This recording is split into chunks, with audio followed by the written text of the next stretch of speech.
अस्सलाम वालेकुम नाज़रीन। प्रोग्राम आज पाकिस्तान के साथ कल पार्लियामेंट में क्या हुआ, वहाँ पे इजलास तो ये हो रहा था कि पाकिस्तान की सलामती के लिए कोई प्रोग्राम बनेगा, और ख्वाजा आसफ ने क्या कहा ये मैं सुनाना चाहूँगा आपको। ये भी मैं बता दूँ कि पाकिस्तान में इमरान खान के ख़िलाफ़ ऐसा बड़ा काम होने वाला है कि ये लोग वो कहते रही दिखानी दाएं की और लगानी बाएं की, या दिखानी बाएं की और लगानी दाएं की। लोगों को बेवकूफ़ बना रहे हैं वहाँ पे बैठ के। पहले इसकी ज़रा बकवास सुन लें ख्वाजा आसिफ की। जी बातें करूंगा।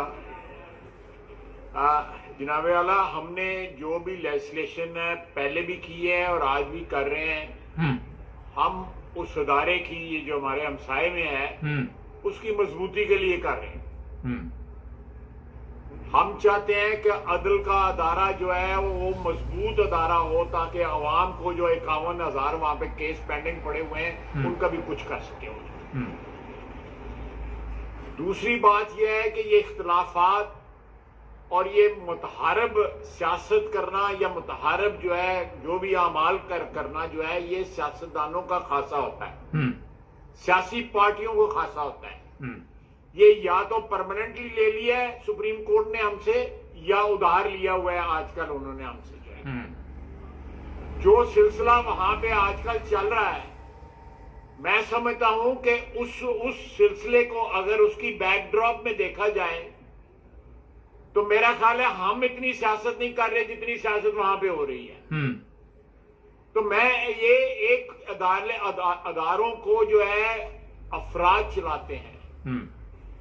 अगर ये हमारा जो अदारा है जिसका नाम पार्लियामेंट है, जो जमहूरियत की मां है, और अभी थोड़ी देर पहले जो रिमार्क्स जो है आर्मी चीफ ने इस फ्लोर पे दिए ब्रीफिंग के दौरान जो है पार्लियामेंट के मुतल्लिक, मैं समझता हूं कि ये बड़े खुशाइंद रिमार्क्स थे आर्मी चीफ की तरफ से इस अदारे की बालादस्ती के बारे में।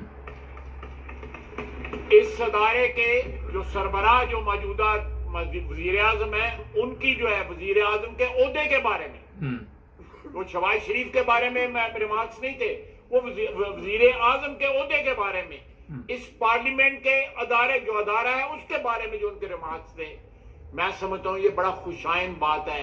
हमारी तारीख का एक नया मोड़ हमारे सामने आ रहा है, और इस मोड़ पे जो है सुप्रीम कोर्ट में जो कुछ हो रहा है कि अपनी पावर को प्रोटेक्ट कर, ये इल्जाम वजारत वजीर आजमों पे आता रहा कि हम लोग अपनी पावर को प्रोटेक्ट करने के लिए लेजिस्लेशन करते हैं। वहां पे वो पावर अपनी को प्रोटेक्ट करने के लिए लेजिस्लेशन को रेजिस्ट कर रहे हैं। वहां पे जो कुछ हो रहा है वो अपनी पावर को कंसंट्रेट रखना चाहते हैं, उसका जो है मरकज जो है सिर्फ एक इंडिविजुअल को रखना चाह रहे हैं वहां पे। हम चाहते हैं कि जो वहां पे पावर जो है डिस्पर्स हो, ताकि वहां भी कोई जमहूरियत आए उस अदारे के अंदर जो है। वहां पे जो उनकी प्राइमरी रिस्पॉन्सिबिलिटी है इंसाफ पाकिस्तान की आवाम को देने का, मैं समझता हूं कि आजकल वो ये अदारा पाकिस्तान की सियासत में एक कम प्लेयर है, और वो मेरा ख्याल है लीडिंग रोल जो है वो सियासत में वो आजकल प्ले कर रहे हैं। ये बात जो अभी वजीर कानून ने कहा कि हम कतई तौर पे किसी की टेरिटरी पे ट्रेसपास नहीं कर रहे, लेकिन ये पार्लियामेंट भी कभी ये बर्दाश्त नहीं करेगी कि हमारी टेरिटरी के ऊपर ट्रेसपास किया जाए। नाजरीन, ये ख्वाजा आसिफ एक पाकिस्तान की पार्लियामेंट में, इसको हरामखोर कह सकते हैं, ये बड़े दावे करता है, और इसको उन्होंने रखा हुआ नवाज शरीफ ने जब भी कोई बयान जारी करना हो तो ये चमचे कड़छे जो हैं वो काम आते हैं। पुराने चमचे जो होते हैं वो नवाज शरीफ ने कई ज़ाहिर नहीं किए, कई भाग गए हैं, कोई छोड़ के भाग गया है। जो बात ये कर रहा है कि सुप्रीम कोर्ट में इंसाफ होना चाहिए, तो अगर अदालतों में इंसाफ होता तो ये जितने पार्लियामेंट में हरामखोर बैठे हुए हैं एक भी यहाँ पे ना बैठा होता। ये मैं आपको चैलेंज करता हूँ। ये सब अभी तक लटक चुके होते और पाकिस्तान की कौम की जान छूट चुकी होती। इंसाफ की बातें यहाँ पे बैठ के करते हैं पार्लियामेंट में, वो हरामखोर हो। यहाँ अवाम की तो कोई बात आप करते नहीं है। अवाम के मसाइल पे तो आप बात नहीं करते। अब चीफ ऑफ आर्मी स्टाफ को वहाँ क्यों बुलाया गया? कल मैंने सोचा शायद तो उसको कोई होश आ गई, मगर आज जो मेरे पास खबर पहुंची वो और ही खतरनाक। इन लोगों ने मिलकर अब ये प्रोग्राम बनाया है कि सुप्रीम कोर्ट के खिलाफ मुहाजा राई, क्योंकि अब और तो इमरान खान को तो ये रोजाना कोई ना कोई केस डाल के पकड़ लेते हैं, कभी पकड़ तो नहीं लेते, मतलब अदालतों में घसीट रही है, कभी उसके पास बंदों को घसीट रहे हैं, लेकिन ये सुप्रीम कोर्ट को काबू करना चाहते हैं कि सुप्रीम कोर्ट इनके काबू में आ जाए। सुप्रीम कोर्ट के पास वॉल्यूम 10 पड़ा हुआ है, सुप्रीम कोर्ट के पास इनका जो ये जो नैब के केस है दोबारा रिवर्स होने का भी खतरा है, कई चीजें हैं।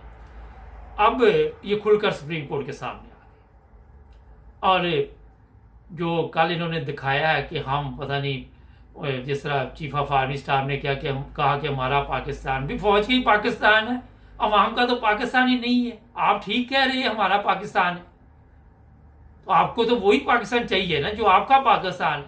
हम वो चाहते हैं जो अवाम का पाकिस्तान है, अवाम का जो पाकिस्तान है जिसमें लोगों को कोई आटा, कोई ये जो सहूलतें बुनियादी वो तो आराम से मिल जाए ना।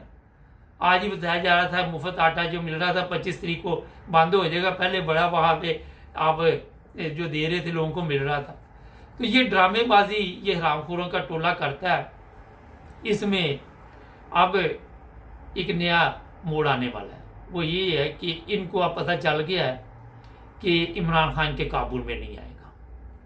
इमरान खान को ये किसी तरह काबू करने की कोशिश कर रहे, जो उसके बंदे पकड़ रहे हैं उनको भी तशद्दुद का निशाना बना के तो ये पूछने की कोशिश कर रहे हैं कि इमरान खान के खिलाफ कोई बयान दो। शेख रशीद पे भी ये दबाव डाला गया था, कभी किसी को उठा लेते हैं, कभी किसी सहाफ़ी को उठा देते हैं। पीछे इनके सीधी बात है, आप अगर घूम फिर के भी आए तो आएगा नाम चीफ ऑफ आर्मी स्टाफ का कि वहाँ से ऑर्डर आ रहे हैं। इन लोगों की औकात नहीं है, ये जो पार्लियामेंट में बैठे हुए कि ये इतनी हिम्मत करें कि जिसको मर्जी उठा लें। अब इन्होंने जो गेम डालनी है वो है कि ध्यान इन्होंने लगाया इधर। आज कोर कमांडर कॉन्फ्रेंस भी हुई, मगर जो अंदर की खबर आई है वो ये है कि इमरान खान को मारने की तैयारी की जा रही है। अब ईद से पहले ये करते हैं, ये ईद के बाद करते हैं। आपने देखा इमरान खान अदालतों में जाता है, उसको पता चल चुका है कि ये मेरे ऊपर हमला करेगा, तो वो सेफ्टी के लिए अपना वो जो भी दीवार पकड़ी होती है उसके इर्द गिर्द उसका ये मजाक उड़ाते हैं कि ये जज्बात में आके लो जी मौत तो अल्लाह के हाथ में है, तो मैं इसको उतार देता हूँ। इस चीज़ का ये इंतज़ार कर रहे। वहाँ पे मैं एक चीज़ वाजे कर दूँ कि इनके नज़दीक कोई अदालत से अदालत लड़ानी कोई प्रॉब्लम नहीं है, इनके लिए कोई मसला नहीं है, कहीं पे भी ये लोग दहशत गर्दी करवा सकते हैं। और अब जो सोशल मीडिया पे चल रही वो खौफनाक खबरें हैं कि चीफ ऑफ आर्मी स्टाफ ने दोबारा नवाज शरीफ के साथ जो वादा किया होगा कि इमरान खान को रास्ते से हटाऊंगा, एक नए जज्बे के साथ, नई प्लानिंग के साथ, क्योंकि लोगों का ध्यान इधर लगाना उधर लगाना, ये हर जगह से हार चुके हैं, हर जगह से ये बिल्कुल आउट हो चुकी है। सिर्फ अभी वो एक आखिरी झटका है, वो किस वक्त लगता है। एक और चीज़ है कि सुप्रीम कोर्ट ने जो डायरेक्ट स्टेट बैंक को कहा कि पैसे दो, इलेक्शन कराएं, अभी सिक्योरिटी का मसला चलना, वहाँ पे भी ये रिकॉर्ड बनाएंगे। मोहसिन नकवी का भी पीरियड ख़त्म हो गया, वहाँ पे ये क्या करते हैं। तो हर चीज़ इनके हाथ से निकलती जा रही। आखिरी इनके पास यही है कि इमरान खान को रास्ते से हटाना। इसमें अब ये कामयाब रहते हैं या नहीं, अवाम पे है। अवाम इमरान खान को बचा सकती है, बचाना तो अल्लाह नहीं है, लेकिन वसीला तो ज़ाहिर है कि कोई ना कोई बनाना पड़ता है, अपनी सेफ्टी तो करनी पड़ती है। ये भी अल्लाह ताला का हुक्म है कि अपनी हिफाजत भी रखो। तो यहाँ पे अब मैच पड़ गया है कि अवाम का और इन चोरों के टोले का में चीफ ऑफ आर्मी स्टाफ। कोई दहशत गर्दी नहीं मुल्क में हो रही। इन्होंने जानबूझ के ये ऐलान जारी कराया कि यहाँ पे अमन है, ताकि इमरान खान जो है वो समझे कि अमन है, कोई मसला नहीं। अब तो ज़हन बदल रहे हैं लोगों का, तो अचानक एक दहशत गर्दी का वाक़या होगा जिसमें जी इतने लोग मारेंगे। इनको कोई फ़र्क नहीं पड़ता कि वहाँ पे इनकी हाई कोर्ट के वकील मर जाए, सुप्रीम कोर्ट के जज मर जाए, फलाम मर जाए, ये मर जाए, वो मर जाए, इनकी सेहत पे कोई असर नहीं पड़ता। कभी ये सोशल मीडिया पे चलाते हैं कि सुप्रीम कोर्ट के जो चीफ जस्टिस है उनको जब वो अपनी रिहाइश गाह में जज कॉलोनी जो है वहाँ पे चपेड़े मारी गई, ये खुद ही इस तरह की अफवाहें छोड़ते हैं, सोशल मीडिया लोगों को बेवकूफ़ बनाते हैं। तो जनाब ये है ताज़ा सूरत हाल, मैंने कहा आपको बता दूँ।